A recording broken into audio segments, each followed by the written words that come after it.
see like almost for a day, many people or many part of the cities were dark. So during those times also we need a backup power, and for any other reasons like during maintenance or anything also we need to have the backup power. So that way, if you ask me, backup power is very much essential in India. So that way we can see almost every house will have a home. Yes. So as I told now, let us quickly see how the backup power works.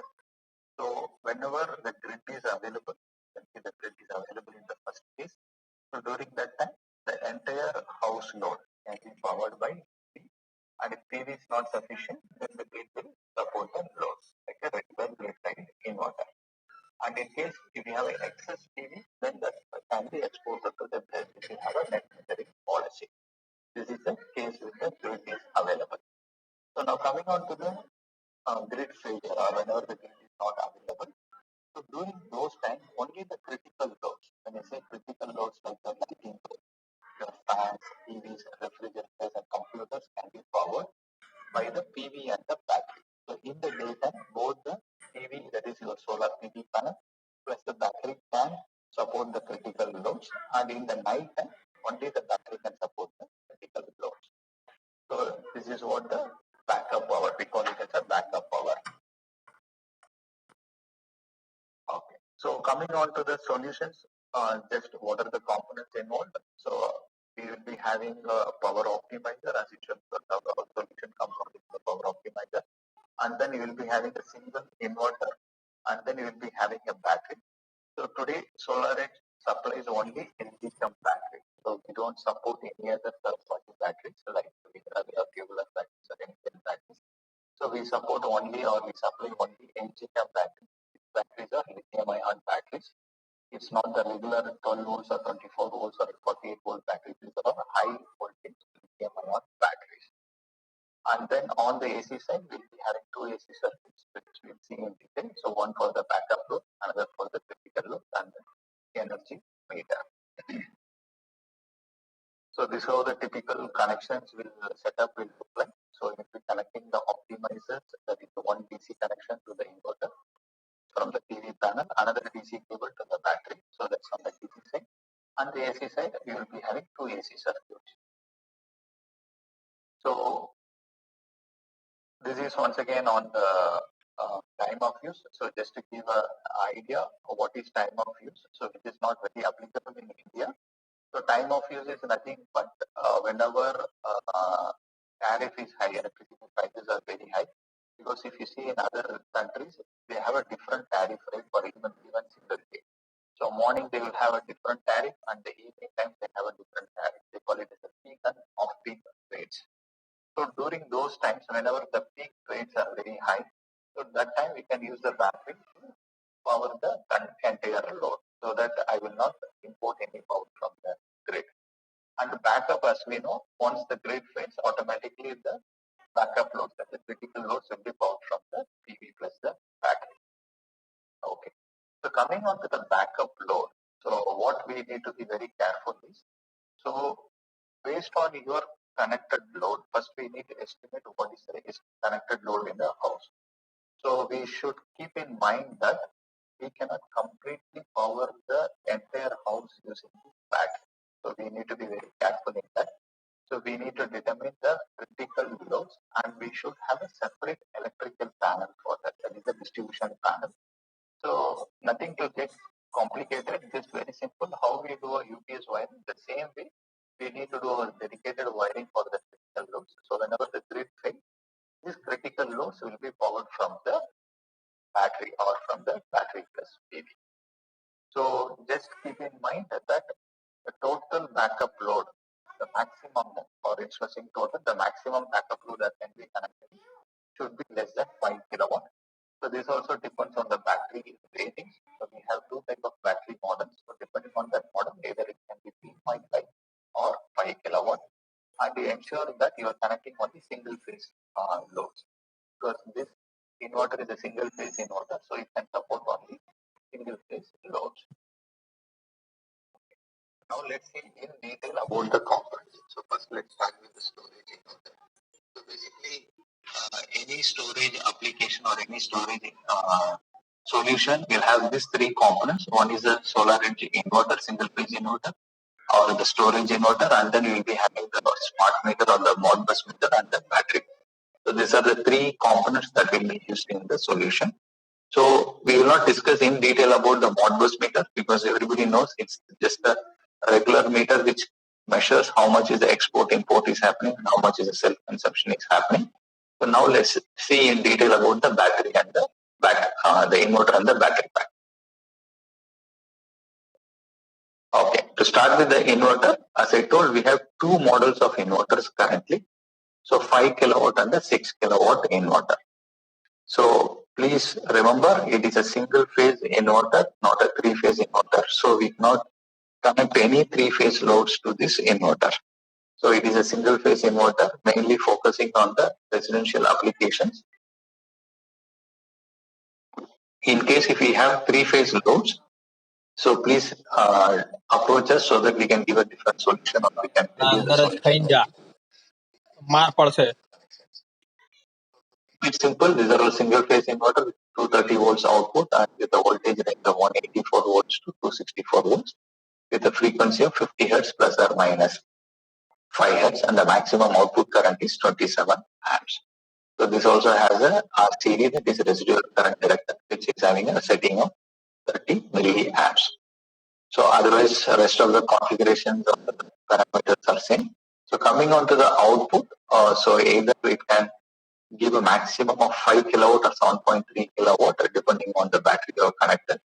So whenever this is output on the backup I'm talking of, that is based on the battery. Whenever the grid fails, when the battery comes into the picture, so still you will be having a 230 volts output and then the frequency of 50 hertz. Here the maximum output current will be 22 amps. Then the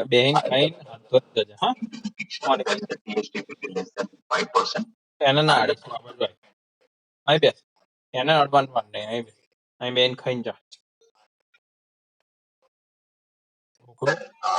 5 watts and the switchover time. So when the grid fails and the battery within 2 seconds, the entire load will be taken up by the So you can connect a maximum of 135% on the DC side. So for a 5 kilowatt, we can connect up to 6.75 kilowatt of DC.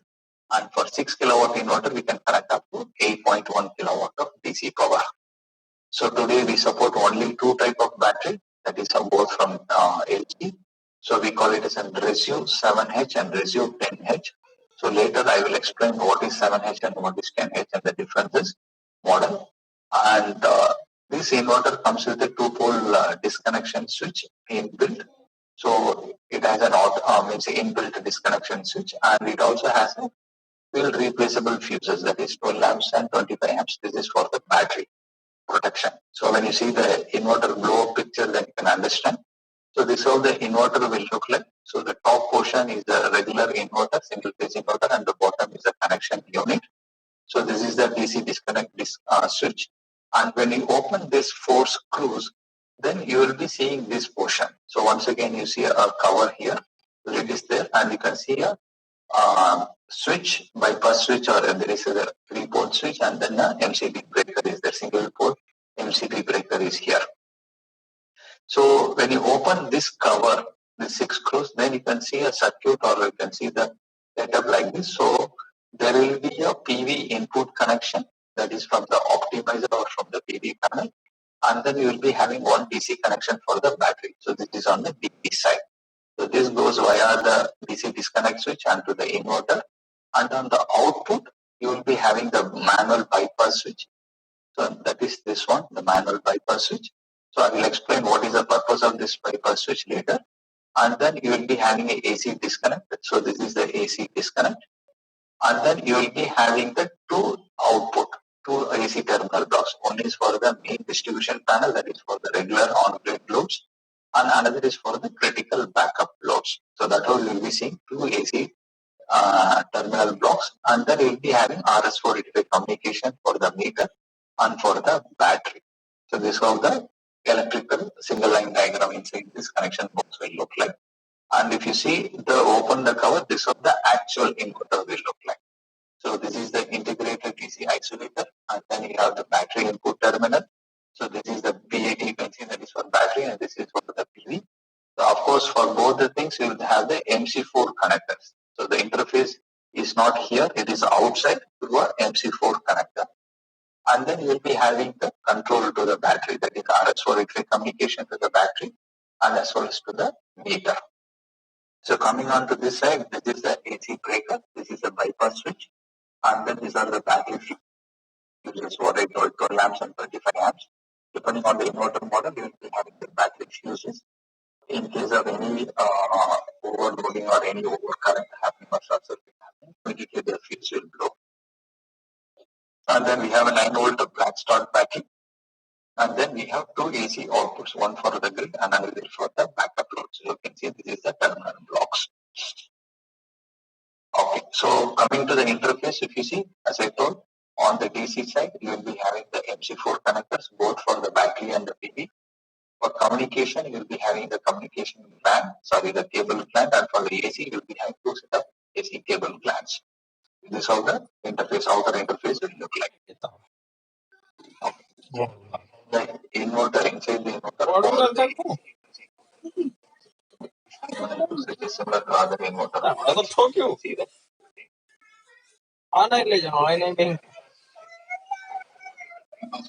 It is required. So by default, this bypass switch will be at the position number 1. So that is there by default. So when I say default, so when you're connecting from factory, you can see it in position 1. So what is position 1 is the backup load panel is connected through the software control switch. That means whenever the grid fails, the backup load or the critical loads will be powered by the battery.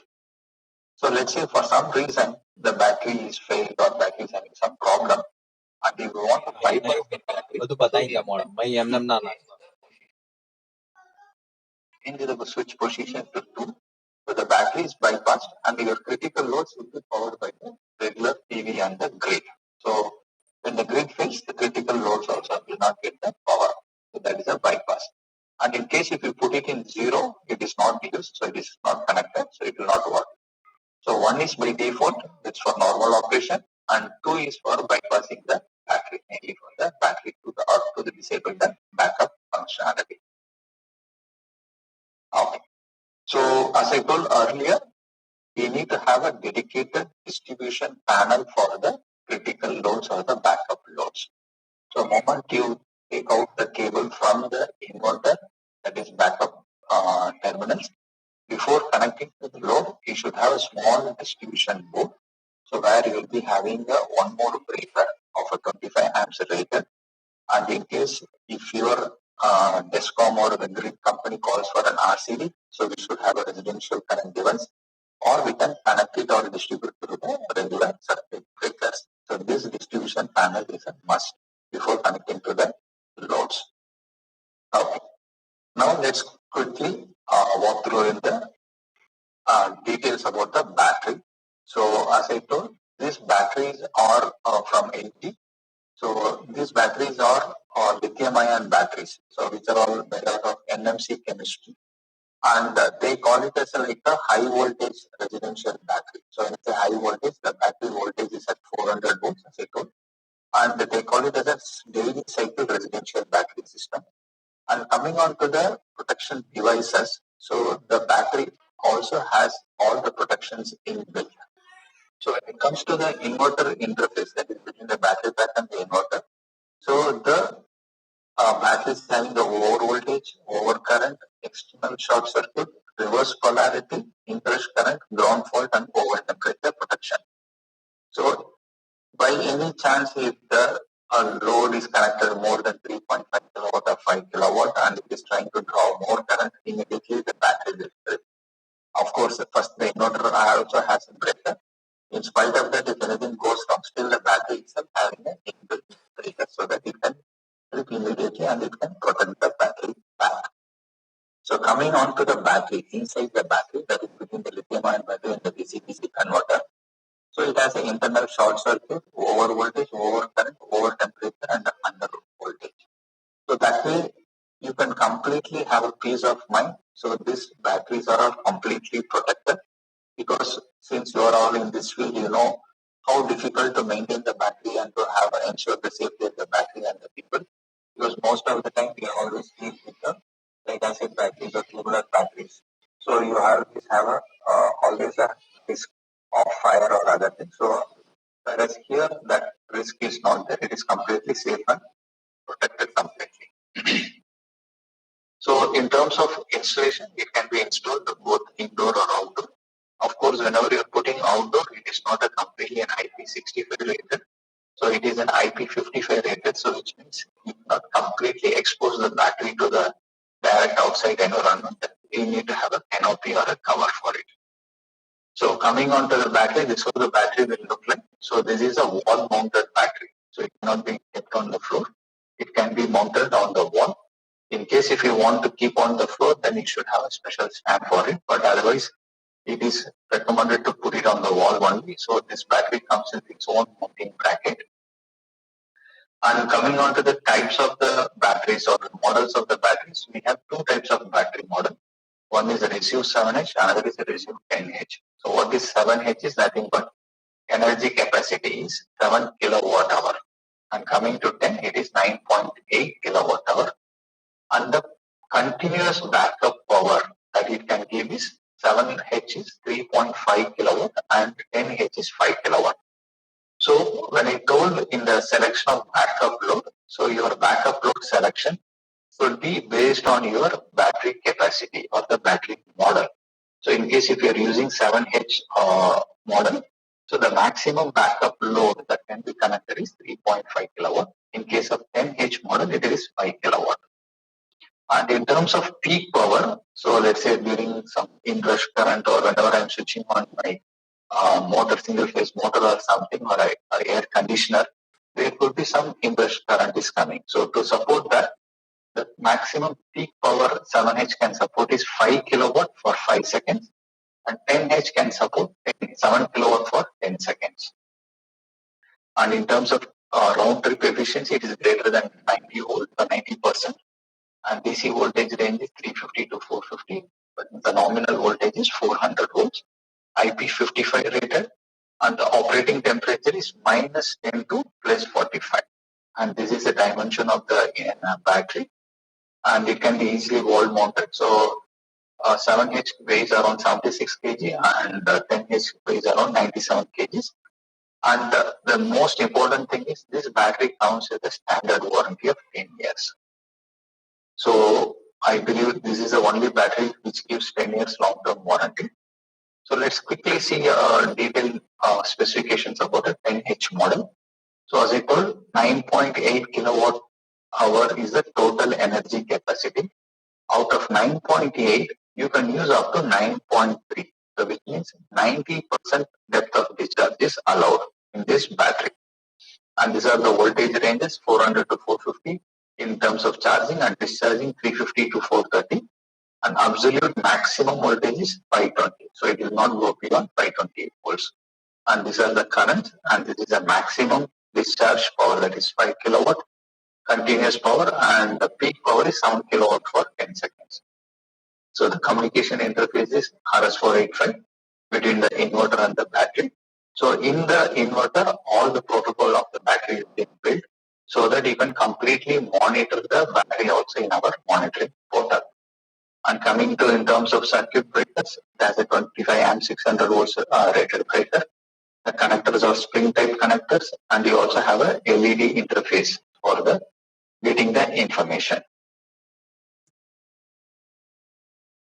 So this is the operating temperature minus 10 to 45, and the recommended is 15 to 30. So above 30 degree, there could be some kind of a derating. After 45 ambient, these are all ambient temperatures. After 45 degree ambient, the battery will shut down. Okay, so that's about brief technical detail about the battery. So this is how the battery interface will look. So just quickly go back. So if you see, this is the battery and this portion is the connection portion. So if you open the lid, so what we will be seeing is this interface. So you'll be seeing a circuit breaker. This is for the DC-DC connector and internal battery. This is for inverter to the battery, the circuit breaker. And this interface is for the battery to the inverter connection, and this is for the communication connection. So that way it's very simple connection. You need not to worry. Just two wires, positive and negative for the battery to inverter and the communication between the inverter to the battery. That's it. Your connection is done. And coming to the inverter, as I told, you will have the MC4 connector. So you will be having a clear indication where the battery is to be connected and where the DC is to be connected.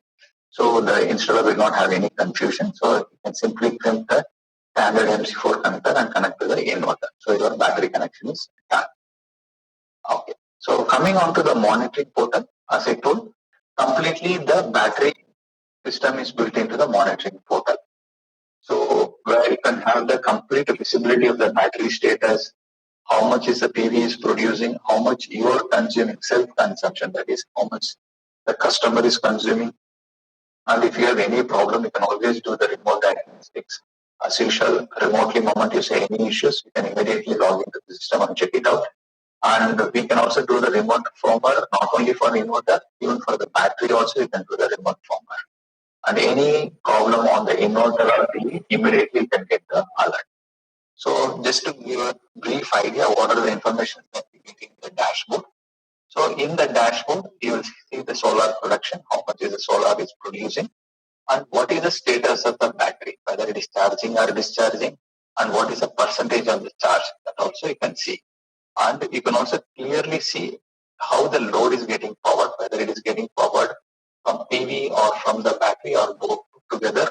And in case of export also, you can see how much is getting exported. Of course, for this, the smart meter is a must.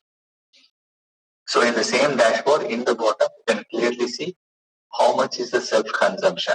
So that is totally out of 309 units produced, how much is self-consumed and how much is getting exported, you can see. And when you come to the consumption, how much you have consumed from the solar and how much you consumed from the battery. So that information also you can clearly see. So out of 229 units, 41.3 units is being used from the battery. That is 18% we have used from the battery. So that kind of information, all the details will be available. And you can also see the graphical view. So where you can see the complete information about the details, like during the daytime, how much is the solar is producing, how much is the consumption, those details also you can see. And in the evening and in the morning, whenever solar is not available, so this is green portion is the solar, and in the evening when the solar is not available, you can see a purple color graph here. So that is the where the battery comes and supports. So this load is taken care by the battery. So that's where you can see the purple color. And you can also see in the bottom of this graphical information the status of the battery. So how the battery is charging and getting discharged. So you can see during the daytime, in the morning, the battery is getting charged from the PV. And in the evening or in the night, the battery started getting discharged to support the loads. So all this clear-cut information will be available in the monitoring portal in the dashboard. So that way you have the complete visibility in the system. Okay. So now let's see what are the different profiles are available. So when I say profile is nothing but your charging and discharging of the battery. So we don't restrict only just supplying the power. We do also have options based on your requirement or based on the customer requirement. They can select how to charge and discharge the battery. So this is all possible from your monitoring portal itself. So based on your requirement, you can select which profile you wanted to use it. So you can go to the monitoring portal. Sorry.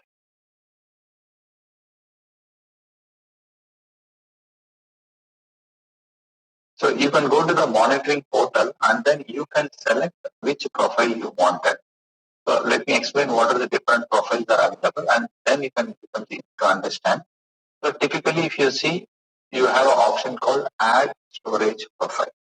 So why we have this option is because if you take any residential customer, most of the residential customers during the weekdays, they will be out either to office or the schools or work.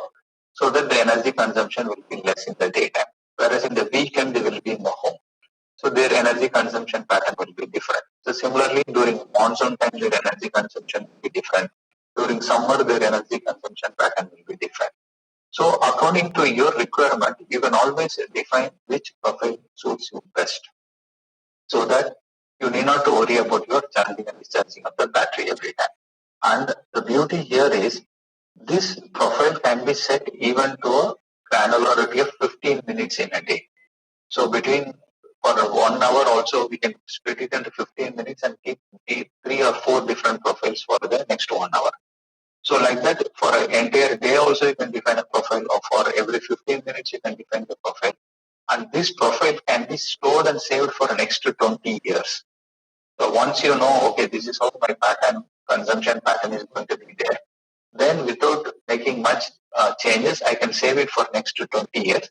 So that the software will automatically change the profiles according to your definitions. Okay. So now let's quickly see what are the different profiles that we have.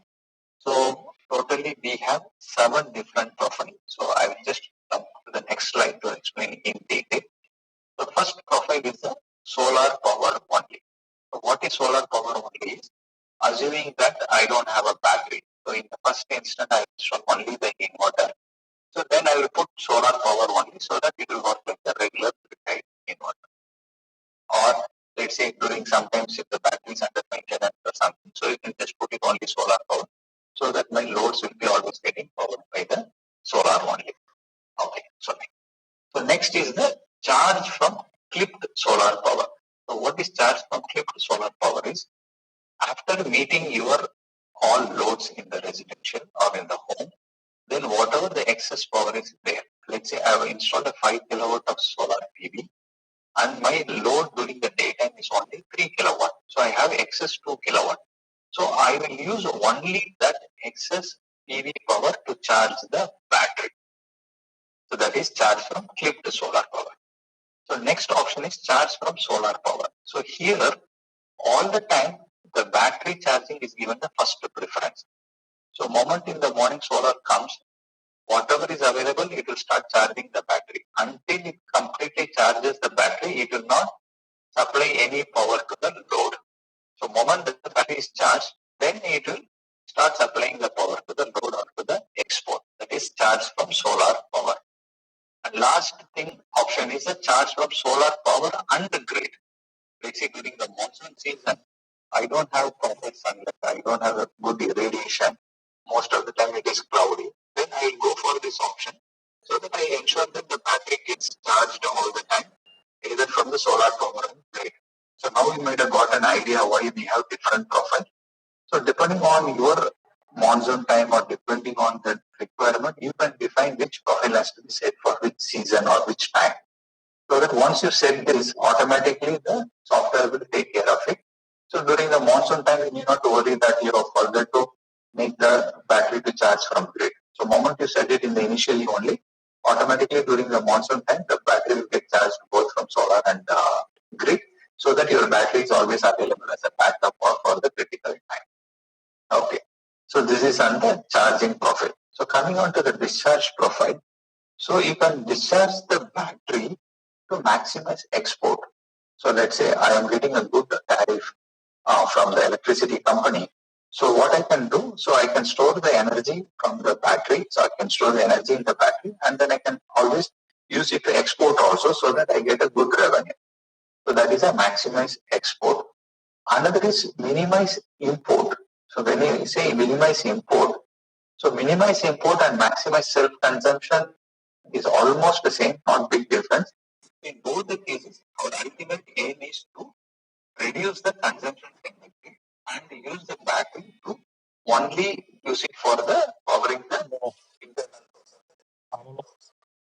Want to export any power from the battery to the grid. Both the cases we will be using battery only for increasing the self-consumption so that my import from the grid is the various charge and discharge.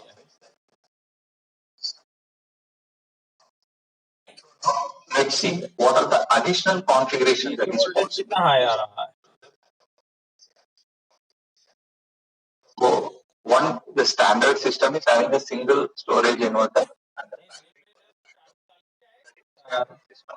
So let's say somebody wants additional power, more PV power. So when they want to have in parallel existing system, आपका जो digital meter है ampere metre और current meter उसमें कितना show कर रहा है सब बता दो 840 दिखा रहा है ना तो एक बार आप सेटिंग में जाके ग्रिड वोल्टेज चेंज कर दीजिए उसको PV system. So one PV system is a regular single phase inverter and another is ऐसा सेटिंग में जाइए और ग्रिड वोल्टेज में जाइए so which means you have more PV load, so one can also उसमें आपको जितना अभी शो कर रहा है उससे 20-30 ज्यादा बढ़ा दीजिए हो जाएगा storage inverter will be mainly used for the critical loads and it takes us power is available. नहीं उसमें कोई बात नहीं है And the loads are written out there. So this is the Hardik Patel one type of system that is more PV power. So another is working in parallel with the existing system. So let's say already a customer is having single phase or a three phase inverter. So he's already put enough PV modules on his roof and then he's having a three phase inverter. So it is working regularly. And when you want to have a storage system, you can just put only the storage inverter and the battery here. And if you observe here, this battery is now getting charged only from the AC. So it becomes like an AC coupled system. So this is a solution for the existing customer who is already having a three-phase system. Along with that, they can in parallel they can put a storage inverter and they can use it only to power the critical loads and charge the battery. So then it becomes an AC coupled system.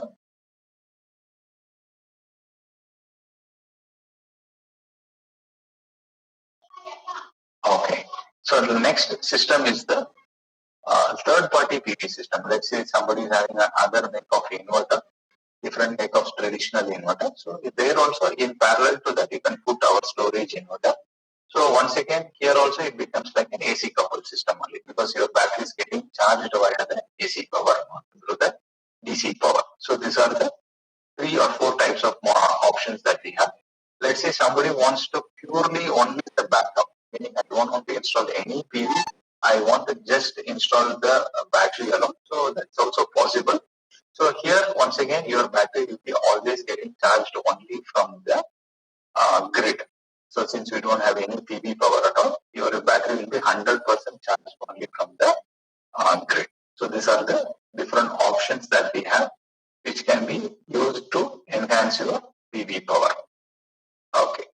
So just to close this session, so just I will quickly show some installation photographs. So this is one of our installations in Sunlit office. So Sunlit, our distributor, where they have installed in their own office. So you can see this how the installation typically will look like. So where you will be having a battery, you can see this is a battery and then the inverter, and this is the distribution box. So this distribution box is mainly for the critical load. So this is a dedicated distribution box with the breakers you can see here. So moment the grid fails, this critical loads will be powered through this distribution board. Otherwise, apart from that, they have the regular distribution board here for the other loads. So this is a typical installation, how it looks like. So you can see how very clean and neat installation has been done by the Sunlit team. So with that, let me close this session. So before closing, so just to recap, whatever the inverter that today we are offering is a single phase inverter. Please mind, it's not a three phase inverter, it's just a single phase inverter. And these inverters are not 100% off-grid inverter, which means you need to have grid for initial commissioning and setup. So let's say where there is a remote site, I don't have grid at all, then this system may not be a right product. So you should have some grid connection to the initial setup and commissioning. And you need to have a separate wiring, that is a distribution panel for the backup loads. And only LG Chem batteries can be used with the storage inverter. So with our storage inverter, so you cannot connect any other make of batteries or anything. And coming in terms of warranty, so you can optimizer comes with a 25-year standard warranty, and inverter comes with a 12-year standard warranty, which can be extended to 20 or 25 years. And battery comes with a 10 years warranty. And in terms of storage solution, it is not compulsory that you should buy the battery at the first instance itself.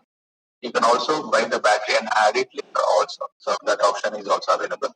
So meaning like initially you can buy the inverter and do all the PV setup.